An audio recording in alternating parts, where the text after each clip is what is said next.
to the council to work on the issues around climate change.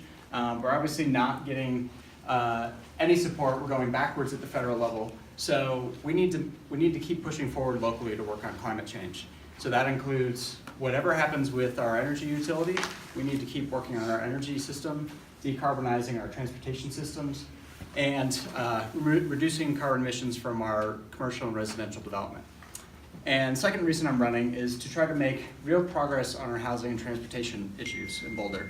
We're getting to be a place where middle-income families are getting priced out. Older folks who have kids and grandkids, they can't afford to live in Boulder. And we need to take stronger action to make sure that this is a place where seniors can age in place and that working class people can afford to live here. I'm also running because I want to see broader participation in Boulder. As someone who's in their 30s, we don't have anyone under the age of 45 on our city council, and that needs to change. And I've just seen people in my networks, people who rent, they're often just not represented on our city council or in our public processes. So I want to help bring that in running, but I also want to make sure that as we go forward that we're including more people in our community in our conversation. A little bit more about me. I'm an economist by education. I work in software development as a project manager. I left my job in April so I could pursue this full time because I saw what happened in the elections last year and I really wanted to get involved locally. This is incredibly important to me. But I'm going to keep working too because city council doesn't pay much. You might have heard that. I've also participated in some community groups like Boulder Community Housing Association, which is really working on trying to provide more communal, affordable housing options in Boulder. Also volunteered a lot with Community Cycles on alternative transportation, trying to get more people on bikes, and then with Better Boulder, which is trying to look forward on how our community develops, making sure that we have affordable housing options as well as making our community accessible to alternative forms of transportation and trying to keep the environment at the forefront of all of these decisions and knowing that how we develop is really important for our carbon emissions generally. I'm also the chair of the Landmarks Board, and the Landmarks Board is really about historic preservation in Boulder. A lot of what I've seen on that board is smaller homes in Boulder being lost, homes that are 1,500, 2,000 square feet, they're being bulldozed, and what gets built there is often a home that's 4,000, 5,000 square feet. And that's really doing nothing for our middle income housing problems. It's making it worse. So I would support looking at how we can use more tools like duplexes and townhomes and try to use our permanently affordable program, but also encourage and incentivize some more market rate and smaller units that are affordable but still can house families. So that's a bit about me, and I would just love to open it up to any questions. Yeah. Are you for the Energy utility? well, that's my second question. Okay, I'll just start there and think of the other one. About a month ago, I wrote a piece in the newspaper on why I don't think going forward with municipalization is in the best interest of our city. And really, I think it's because we've seen movement from Excel, and that's something we haven't seen in the decade that we've been thinking about and working on municipalization. We can't get community broadband unless we get the municipalization of our energy. I don't think that's true. It's true, yeah. The way that there might be some synergies there, but I fundamentally don't think that that's true. Well, it's never, as I understand, it's never been done without the energy. There's some structure that is necessary for that. And the other question I have for you is, are you for the Climate Bill of Rights? And can you describe that for me? That's, fracking is imminent in Boulder County. Mm-hmm. It is coming. Our city council has refused to put a ballot have a vote for us. Yeah. And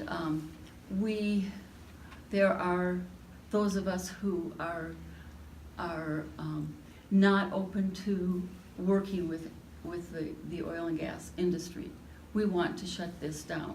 Yeah. And we've started doing actions but if we can get this on the ballot, the people of Boulder should be able, in a democracy, to decide whether we want this obscenity in our county or not.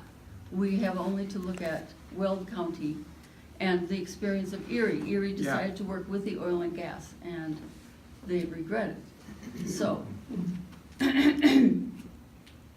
I would like to know if you support this, or if you would like to work with the oil and gas industry. I need to know a little more. I don't want to work with the oil and gas industry, and I would say that the city of Boulder currently has a fracking ban. And in Boulder County. What do you mean a fracking ban? A ban on fracking in the city limits. Are you, well, So, a the moratorium. moratorium ended in May. Well, that was for the county. And the county is much more at risk for this problem than the city. Well, our city open space is up for grabs with the oil and gas. Well, under the current moratorium, it's not, but that could change, because the reason the county changed on this issue was because the state was threatening to sue the county over the restrictions.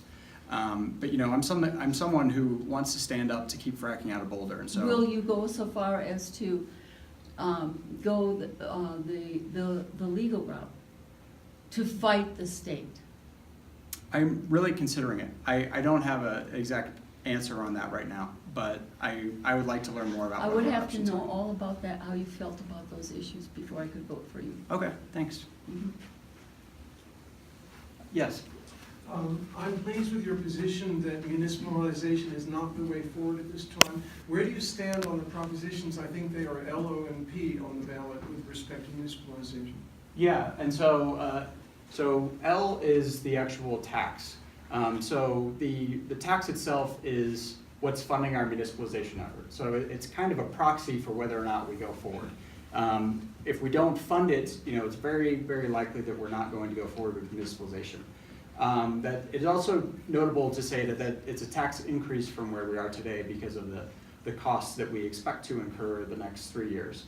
The second 2.0 is around the kind of the definition of the formation of municipalization. And it's trying to clear up some ballot language that's been challenged at the Colorado State Supreme Court level. And I actually support this one because it basically says that if we go forward, if the tax passes and we go forward, that the citizens are going to have another chance to vote on whether or not to municipalize once we have all of the steps in the process completed. And then 2P is around the executive sessions. I also support those. I think if we go forward with municipalization, we should have the best options available to us to be able to strategize and talk about the way forward. So against L, but for O and P? Correct. Yes. So if we don't go for municipalization, how do we get to 100% renewables? Yeah, and it's going to be a challenge. I would say there's definitely risk on both sides, but the biggest way that we get there is the fact that Xcel is making some progress. Even if they get to 55%, we know that we're going to have to figure out how to get to the rest. But I would say the biggest things that we can do are improve our energy efficiency. We can pass a carbon tax, or we can increase the carbon tax that we already have to drive more money into those energy efficiency measures. We can support community solar, even though we know there are limits. And then we can look and see what Xcel is offering us. I'm not someone that trusts Xcel, and that's not the reason that I don't support going forward.